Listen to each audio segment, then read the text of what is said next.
My name's Eric. I'm from Mesquite, Texas. Spent a few years in the Army. Now preparing for the zombie apocalypse. I'm Chad Tucker. I live in Irving, Texas. I'm retired military, presently going to school, and this is how I get ready for the zombie attacks. Because I'm going to take it to them down. Thanks everybody for joining us again. This is Shaun of the Dead here with a couple of my friends. I got Chad and Eric here. This is going to be episode 2 on how to survive the zombie apocalypse. As before you saw, we had some questions, so I got a couple more guests for us so we can go ahead and go over those questions. We'll go ahead and start with Eric first today. For question number 1 that we have here from our audience is, how do you think the zombie apocalypse / outbreak will happen? Give details like how, when, where, how it might start, what zombies might be or might look like. Oh, it's going to be a virus. It's not going to be supernatural, and it's going to be planned. It's going to be a weapon. One outbreak in one city in some crazy place is not going to spread across the entire world. People see it coming, they'll get prepared, and they block it.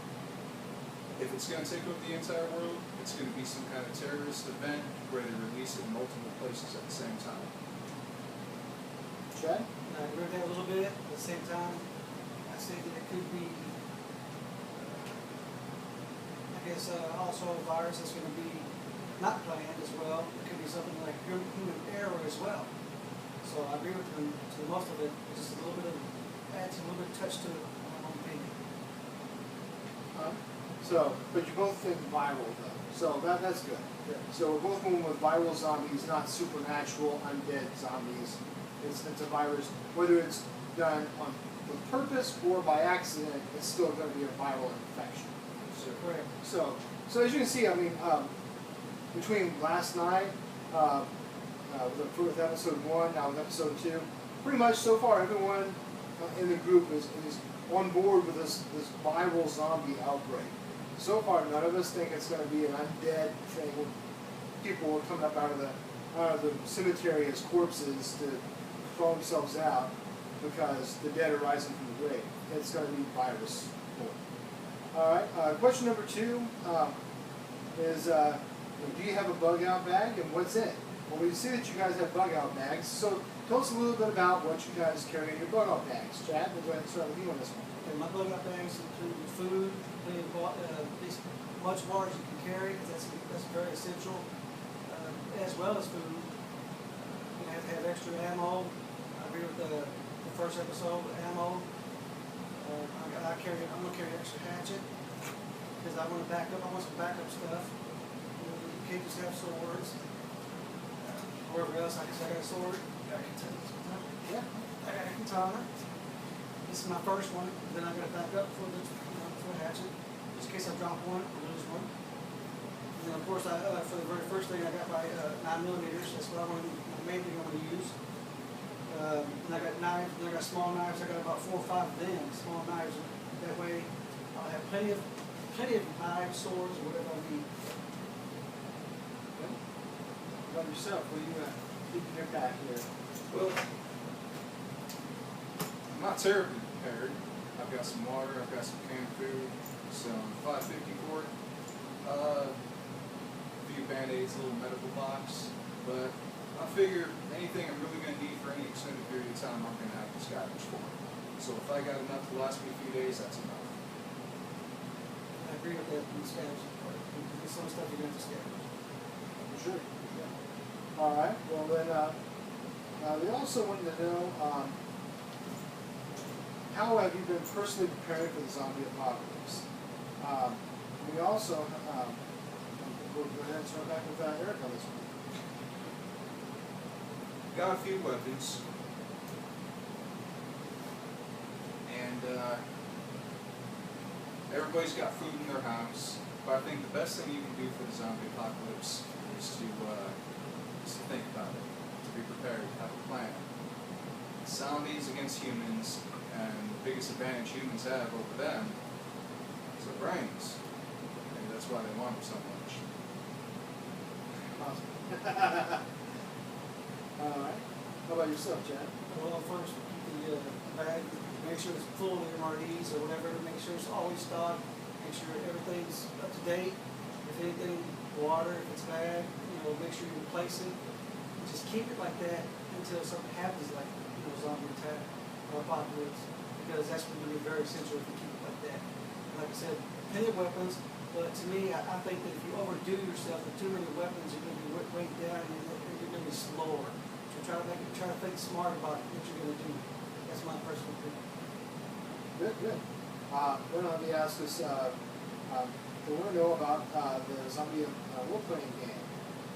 The game that we've been playing about zombie role-playing. Chad, you want to take the lead on this one? Yeah, we've been just role-playing about different scenarios, how we're going to kill them, what to do to kill them, the areas of the head or whatever else, and just keep going, just do the scenarios over and over and practice and actually we do some physical stuff too, which we've done too as well. Good. Talk about the game. Well, this kind of adds on to what I was saying about the planning ahead. When you're playing a role-playing game, like games in general, games are preparation for life, especially children. But for adults, you're playing a game for zombies, and you're preparing for something. So when you're going through it, and you're thinking about places you might want to go, places where you might find supplies, things you might want to bring with you, you're just adding to this mental repertoire of stuff that you need to do in that situation, so you're better prepared for it. When you get there, you're going to know what to do, bam, bam, bam, and you're going to survive. Yeah, pretty good. Yeah, that's always kind of been my thought process also is, role-playing is kind of a scenario for life and for survival in the zombie apocalypse. Because the more outside the box you think in the game, and the more that adversity comes towards you. And so we play this game session, and he comes up with all these cool things to do. Well, the next game session, I'm going to lock him in a completely different box and let him get out of that box and change the rules and the world up on it, make him start with different stuff, put him in a worse position, and then make you work yourself out of a bad position from nothing into getting something, and always being prepared for something. And that's kind of the point with role play is you can start off in one place and you start off in a position of power sometimes you start off in a position of extreme weakness and extreme peril, and then trying to overcome this adversity, and then changing the scenario around, and when you're not prepared, you don't have any gear, you don't have any comms to get hold of your boys. You have a backup plan on how to meet up with each other, that kind of thing. If you want to add people to your group, like say you're out there and you meet people, or maybe people you see people trying to help out, and they want to join your group too, you can let them join in as long as they're going to help you out. So I think that's Yeah. There's all kinds of different things. So let's branch on that for a second. What is your personal? We'll go ahead, since he mentioned it, since he started it out. We'll go ahead and start with Chad on this one.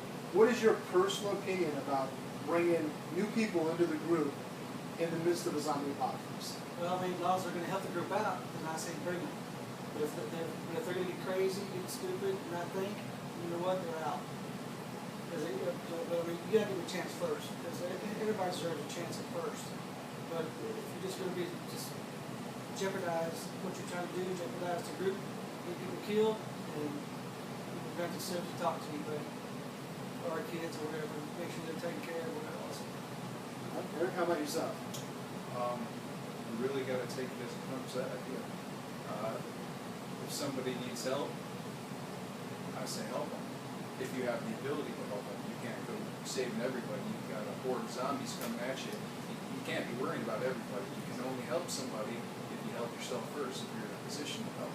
So while you want to, kind of be in the spot to help people, you can't get yourself killed doing it, because then you're not good to anyone. As far as who to help, in the zombie apocalypse, if we want to have any kind of life afterwards, any kind of quality of life, you're going to need people to do that. You're going to need doctors, dentists, bridge makers, yada, yada, yada. There's thousands, probably tens of thousands of professions, so the more people you save, the better off everyone's life is going to be afterwards. I agree with that. You definitely have all your bases covered. I might be a little more gruff at the beginning until I get to a position of power, where we're locked down and safe, then I'll be a lot more compliant with helping people out. Or perhaps if you have somebody you trust in the position. Yeah, yeah. So, well, I mean, once I'm in a fortified location, and the group is in a position where we're safe, now it's okay to bring people into a controlled environment versus bringing in somebody on the fly that I don't know that's got a gun. You know, he might get crazy and just start shooting up towards because he freaks out. You know, I don't know him, I don't trust him. I'm not necessarily going to cap him because I don't know him, but I'm not necessarily going to let him in the car with me either. You know, so I'm a little bit more cautious, I guess you would say. Now, here's one of the final questions: is why are you specifically at an advantage, and why is it so cool to be surrounded by a group of people who are preparing for a zombie apocalypse? Let's start with you, Eric. I think I'm personally an advantage because of how much thought I put into it. Again, if it happens, when it happens, I'm going to be ready for it mentally. I'm going to be an advantage because I understand how it's going to work. Zombies are going to try and bite you. Eventually, you're going to get bitten. It's unavoidable. You got a whole world of zombies. Best thing you can do is protect yourself. As you can see, I've got leather gloves. I'm hot right now, but I've got 2 thick jackets on, and I've got 3 pairs of jeans on. Now, this may seem a little silly, but this is what everybody's going to have, and that's why I wore it today. I could wear my leather jacket, I could wear leather chaps, but this is to illustrate that everybody needs to protect their skin, and it's the single most important thing you can do. And that, I think, is personally why I'm going to be an advantage. If I get bitten, that's not going to get through. Jeff? Well, Kevlar is going to help me a little first of all. My experience in the military, I've got over 20 years. I've been trained to survive pretty much. I've done just about cook job in the military, Cowboy Scout job in the military, and even a field medic in the military. So I got by myself, I got 3 different assets that I know I can do. It's going to help the group out. So that right there alone will help the group survive better, or even myself as well. That's good. That's good. Well, that's most of the questions. Now, what we're going to do is we're actually going to take a break from this, and while we're doing this, why don't you show them your machetes and show them your sword and your axe? Let's go ahead. Show that because they're going to want to see your zombie kill motions. But let's go ahead and showcase your weapons real fast, so they can kind of get an idea of kind of what you're going to be doing once the bullets run out, or once you get to a point where you're trying to kill something silently. You know, what are you going to be using? So just go ahead and so that way they get a chance to just pull out your weapons, and then we'll show the maneuvers here in a moment. But just I want them to take a look at your jazz. Go ahead. Oh, yeah. So it looks like you got a sword and a hatchet. You got a kukri, looks like, and pretty bad boy machete. All right. So we're gonna go ahead and we're gonna get to a safer location here, or at least make a little bit of space so you can see some zombie kill shots. Alright, so when you get in close and personal, you got your blades. But whenever you cut a zombie, you're going to get splattered. You don't want to get infected. And that's why I have this and these. But if I see a zombie coming, I got my sword right here. They're going to be coming at you. You got a little momentum. You can't just cut their head, because they're going to bowl right into you. You want to step aside, cut like that. Do the same thing with this one. If I lose this blade, got my kukri right here. They're coming at me, just like that. Cut them in the head. Don't have to take it off, just got to put it a good dent. And this is how I would cut a zombie in the head. First, obviously, you gotta make sure you have plenty of space. You can move sideways, or you can do it this way, but that can be effective. Or you can step back. I'm gonna go look this. If that don't work, pop this out, smack as much as I can. This, smack down, try to keep them off me. That's what I'm gonna do. Thanks, guys, for watching. I appreciate it. As always, throw your comments down there. Thumbs up, thumbs down. Your call. As always, please, when your comments, always stay on topic. And don't forget, reach down there, click the subscribe button.